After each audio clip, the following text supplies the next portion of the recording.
Hello everyone, मैं प्रदीप कुमार आगाज IAS institute के यूट्यूब चैनल पर आप सभी का स्वागत करता हूं।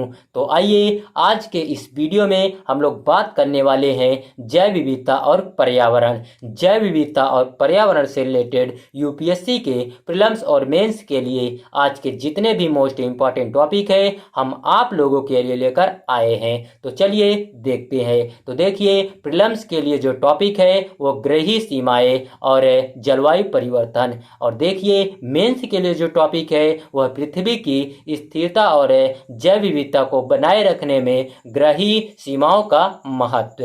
तो चलिए हम यूपीएससी के प्रीलिम्स और मेंस के इन सभी टॉपिक के बारे में पूरे विस्तार से चर्चा करते हैं। तो देखिए, साइंस एडवांसेज जर्नल में प्रकाशित एक नए अध्ययन के अनुसार विश्व ने पृथ्वी की स्थिरता और लचीलेपन को बनाए रखने के लिए आवश्यक 9 ग्रहीय सीमाओं में से 6 का उल्लंघन किया है। वैज्ञानिकों ने पृथ्वी के पारिस्थितिकी तंत्र के अंतर्गत उन प्रक्रियाओं की जांच की है जिन्होंने पिछले 12,000 वर्षों में मानव अस्तित्व के लिए अनुकूल परिस्थितियों को बनाए रखने में महत्वपूर्ण भूमिका निभाई है। तो चलिए अब हम लोग ग्रहीय सीमाएं के बारे में जानते हैं। सबसे पहले हम लोग इसका परिचय जानते हैं। तो देखिए, ग्रही सीमाओं की रूपरेखा सबसे पहले वर्ष 2019 में जोहान रॉकस्ट्रॉम और अंतरराष्ट्रीय स्तर पर प्रसिद्ध 28 वैज्ञानिकों के एक समूह द्वारा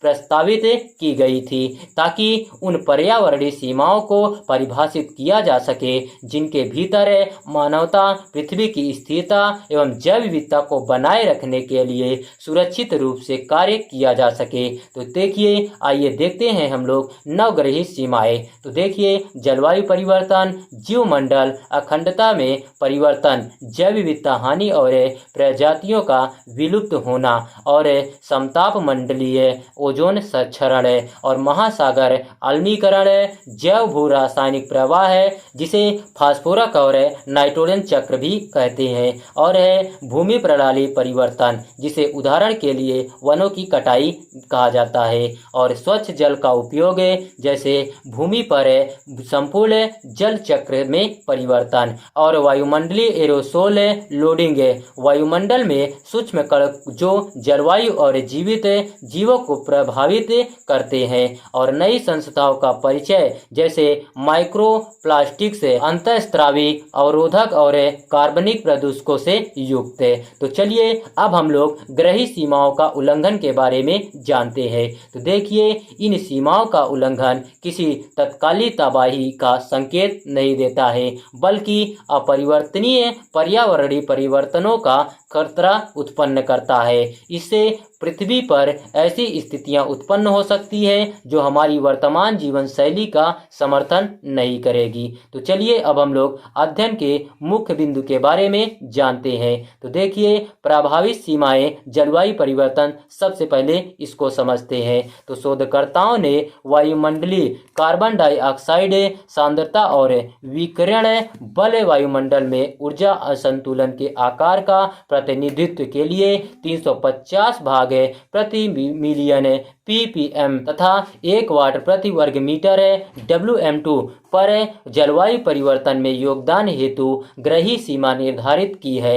वर्तमान में यह 417 ppm और 2.91 वाट मीटर 2 तक पहुंच गया है। तो चलिए अब हम लोग जीवमंडल अखंडता के बारे में जानते हैं। तो देखिए, जहां तक जीवमंडल की अखंडता का सवाल है, शोधकर्ताओं ने प्रति 10 लाख प्रजाति वर्षों में से 10 से कम प्रजातियों के विलुप्त होने की सीमा का अनुमान लगाया था, किंतु मानवीय कारकों के कारण प्रजातियों के विलुप्त होने की दर तय सुरक्षित सीमा से कहीं अधिक हो गई है। अध्ययन में अनुमान लगाया गया है कि विलुप्त होने की दर प्रति बिलियन प्रजाति वर्ष एक प्रजाति का अपनी उत्पत्ति से लेकर विलुप्त होने तक बने रहने का औसतन समय 100 से अधिक थी। अनुमान है कि 80 लाख पौधों और जानवरों की प्रजातियों में से लगभग 10 लाख प्रजातियों के विलुप्त होने का खतरा है।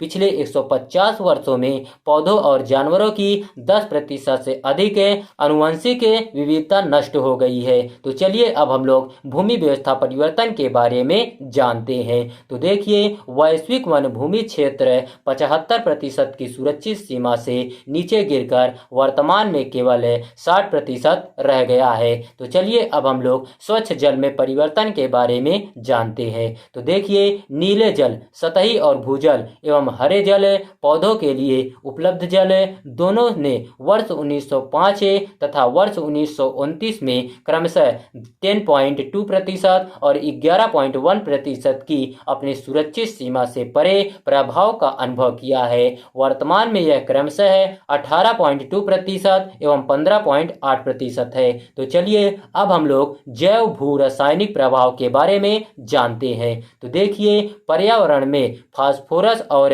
नाइट्रोजन जैसे पोषक तत्वों का प्रभाव सुरक्षित सीमा से अधिक बढ़ गया है। फास्फोरस के लिए सीमा 11 टेराग्राम है और नाइट्रोजन के लिए 62 टेराग्राम तय की गई है। यह अब क्रमशः 22.6 टेराग्राम तथा 190 टेराग्राम है।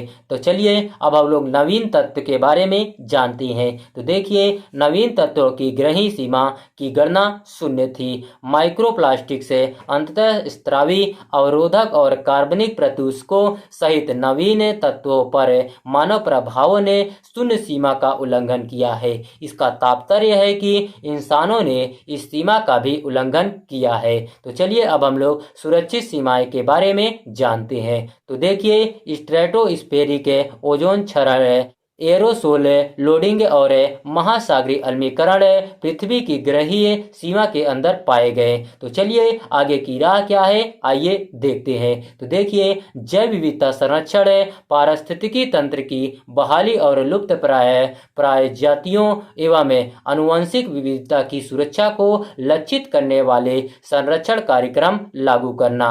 पुनर्चक्रण, रिसाइक्लिंग को अपनाने से संसाधन पुनर्जनन को बढ़ावा मिलता है, अपशिष्ट कम होता है और यह सुनिश्चित होता है कि मूल्यवान सामग्रियों को त्यागने के बदले लगातार इनका पुनः उपयोग किया जाए। अपशिष्ट निपटान पर सख्त नियम लागू करना, रिसाइक्लिंग को प्रोत्साहित करना और माइक्रोप्लास्टिक जैसे नवीन तत्वों को प्रदूषण को कम करना।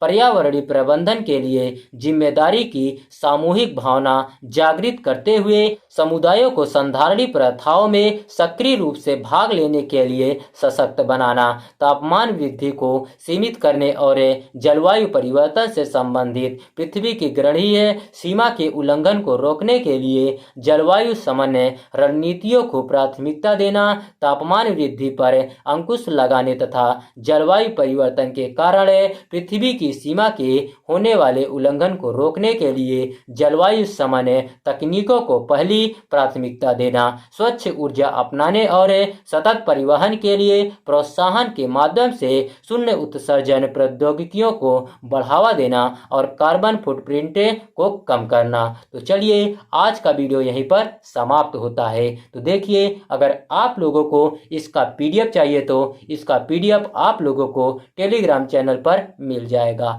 टेलीग्राम चैनल का नाम है आगाज आईएएस इंस्टीट्यूट और टेलीग्राम चैनल का लिंक हम इस वीडियो के डिस्क्रिप्शन में भी दे देंगे।